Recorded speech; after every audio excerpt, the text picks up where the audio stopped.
Selamat datang kembali di episode kedua. Kita berada di program baru ya, Tribun Ambon. Tribun Ambon Podcast.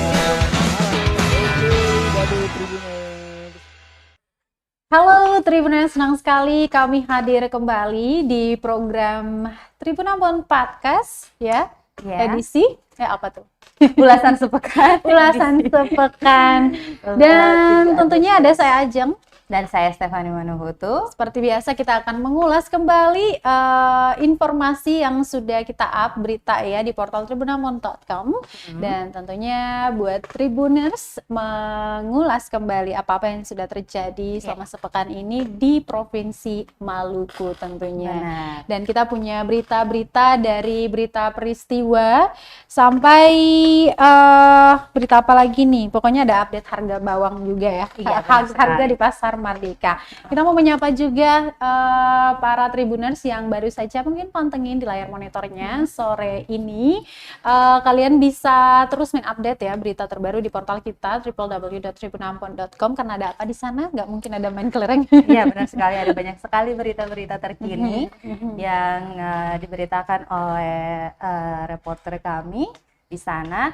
Dan sekalian mau mengingatkan juga Tribuners di sejumlah kabupaten untuk bagi yang ingin berbagi terkait peristiwa-peristiwa atau kejadian-kejadian yang tidak bisa kami jangkau, boleh sekali berbagi di sejumlah akun sosial media kami dan akan diteruskan oleh admin ke reporter kami untuk dibuatkan berita. Baik, Tribuners, di ulasan sepekan untuk edisi kali ini kita akan mulai dengan satu berita peristiwa yang baru-baru ini terjadi ya, tepatnya di akhir pekan lalu ya. Pekan lalunya lagi. Pekan lalu. Hari ini kan tanggal 7 ya. Hari ini tanggal 7. 7, iya, pekan lalu. Tanggal 2. Betul.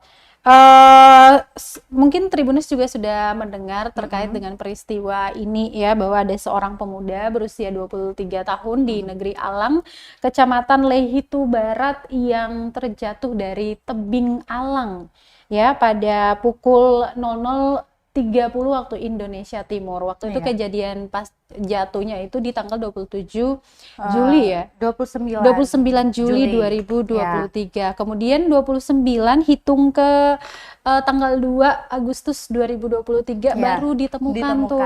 Yes, dan ditemukan oleh warga sekitar dan dibantu oleh tim Basarnas juga.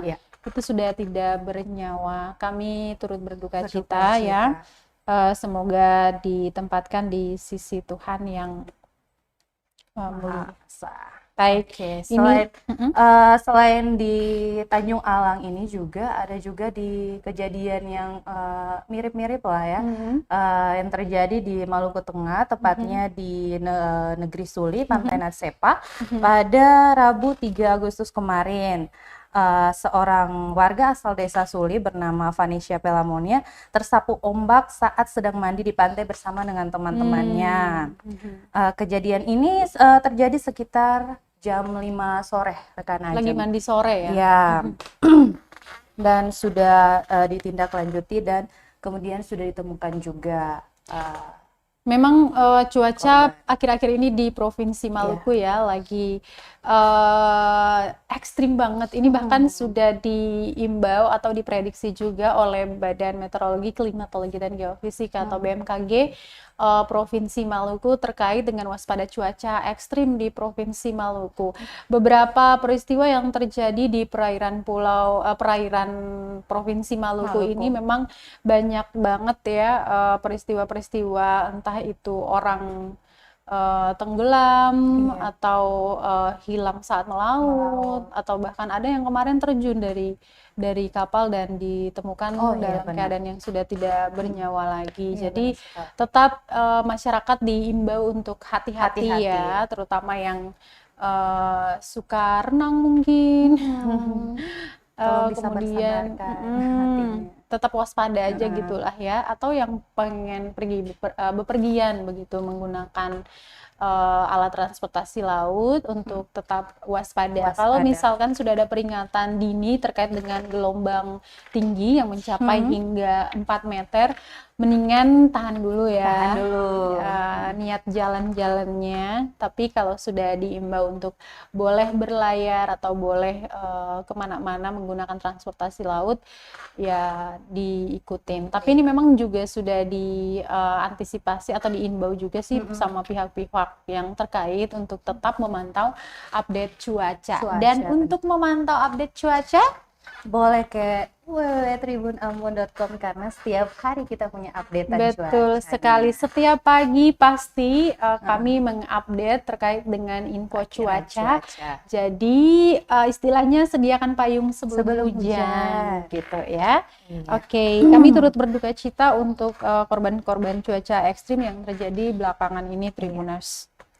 Oke, next kita punya berita yang viral banget nih. Oh ya. Rekan Ajeng, media sosial dihebohkan dengan video viral anak ketua DPRD Kota Ambon yang menganiaya seorang remaja. Nah, pelaku adalah AT yang berusia 25 tahun dan merupakan anak dari Eli Toisuta yang adalah ketua DPRD Kota Ambon. Memang ya kejadian ini tuh terjadi pada tanggal berapa tuh? 31 ya? 31. 30 pada Minggu malam. Pada Minggu malam. Mana tuh? Betul, 30. Oh ya, berarti 30 Minggu malam ya. di pukul 21 waktu Indonesia Timur dan beberapa saat setelah itu pelaku diamankan seperti itu ya. Dan diketahui juga korban sempat dilarikan ke rumah sakit, namun nyawanya tidak tertolong seperti itu.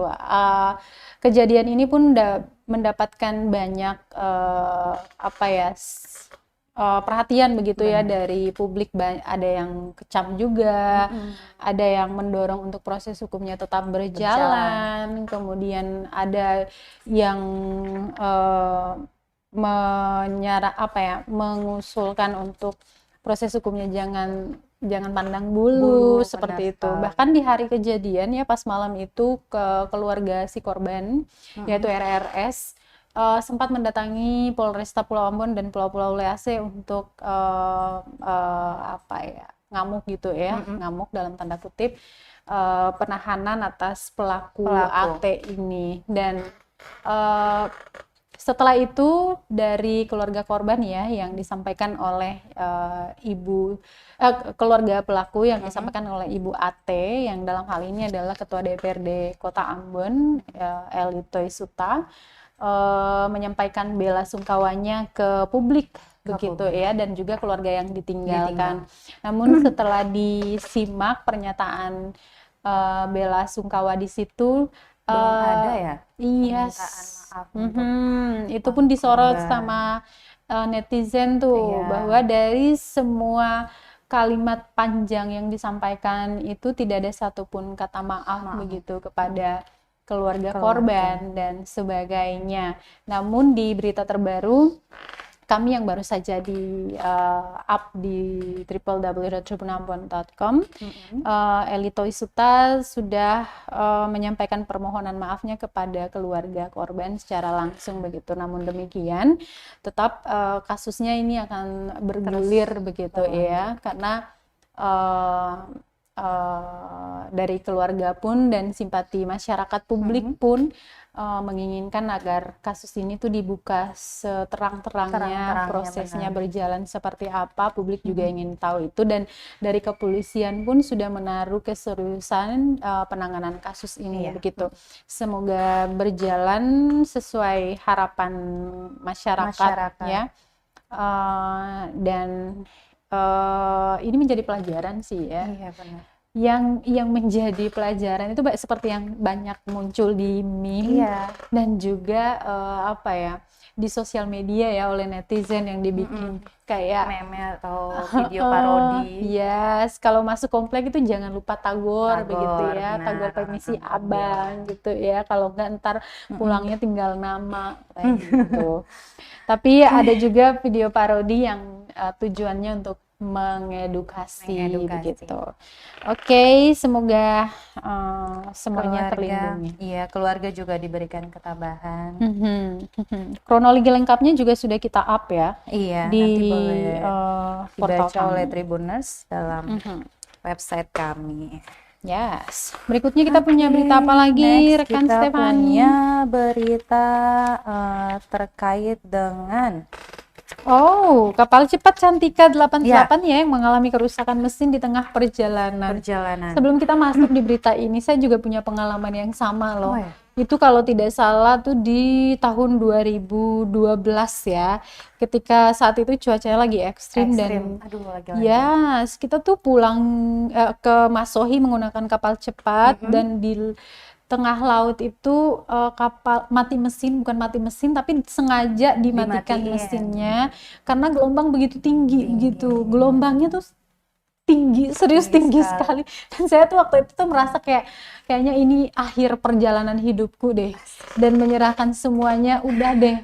Kayak gitu, cuman ingat orang tua aja dalam perjalanan waktu itu. Jadi seharusnya perjalanan ini ditempuh selama 2 jam.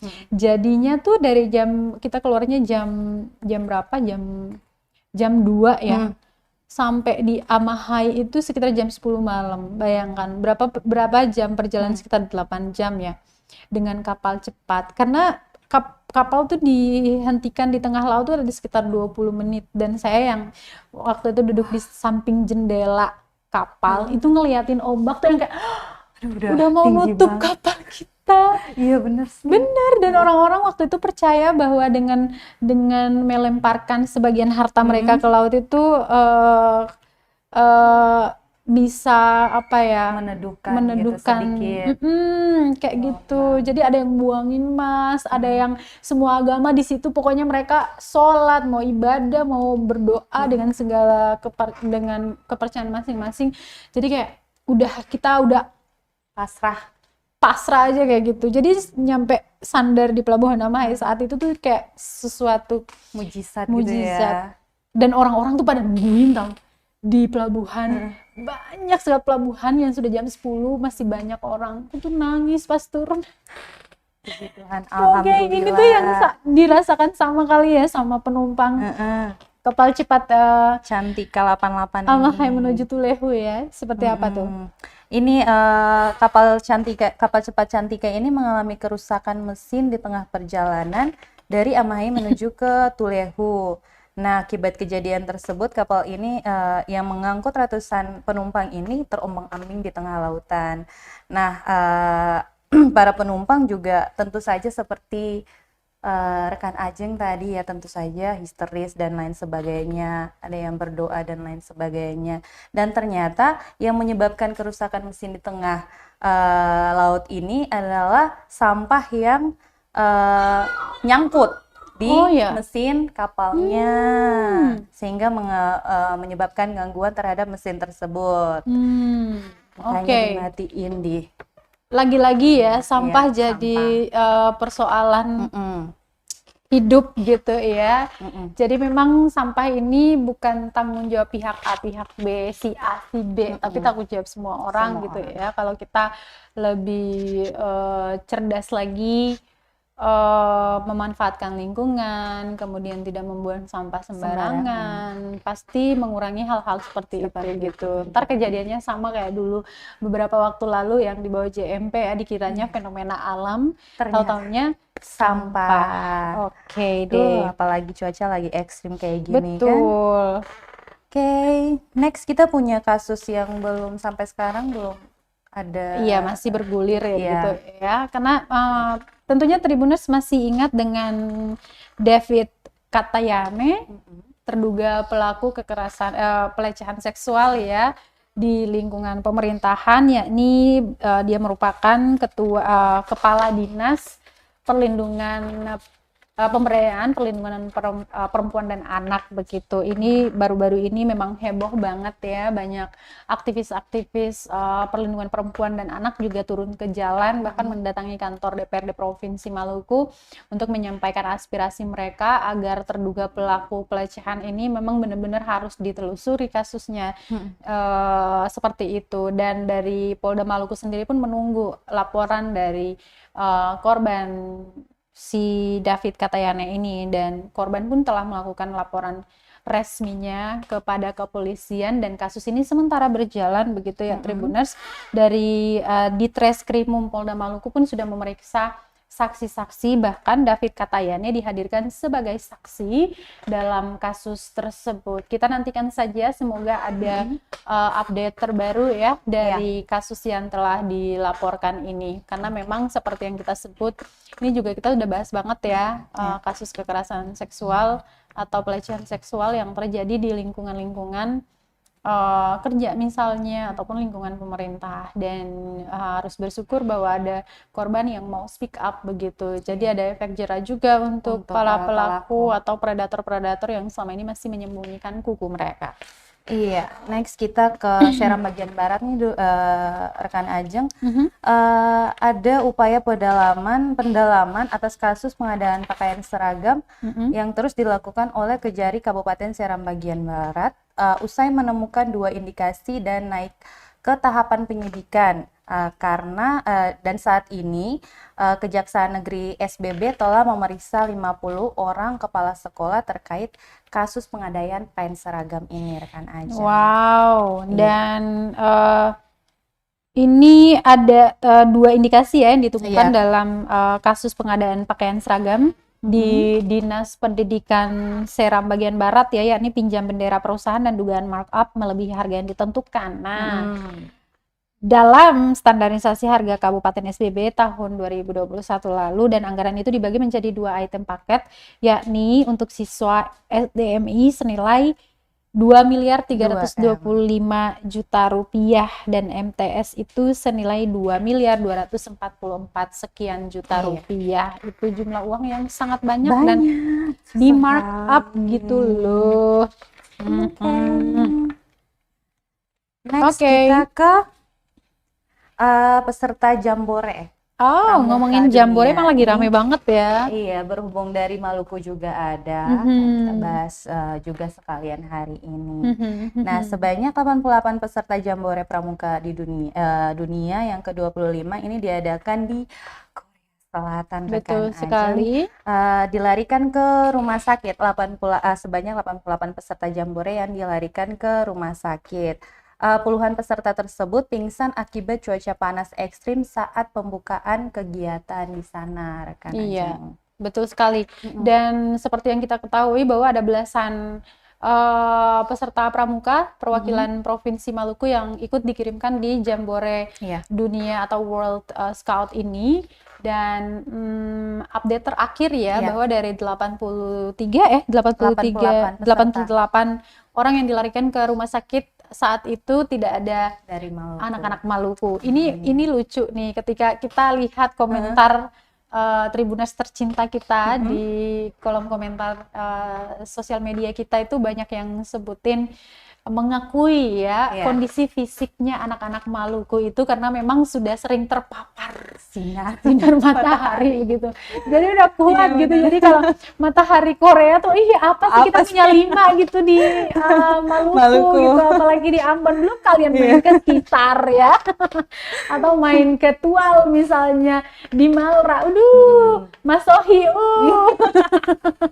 ini aja tuh lagi cuacanya lagi nggak nentu, tapi kalau kita di musim barat panas banget. Itu panasnya panas banget. Dan info terakhir dari Menteri Luar Negeri Bu Retno itu sudah dipastikan bahwa seluruh peserta Jambore asal Indonesia itu dalam keadaan aman. Pihaknya juga sudah menelusuri ke lapangan untuk memastikan bahwa dede-dede cute kita, kakak-kakak pramuka kita yang lagi dikirimkan ke sana itu dalam kondisi sehat begitu. Tapi dipantau terus, jangan sampai ada yang jatuh sakit. Karena biar gimana pun kita kalau camping gitu kan ya, sedikit terlambat makan aja gitu tuh kayak sambung aja.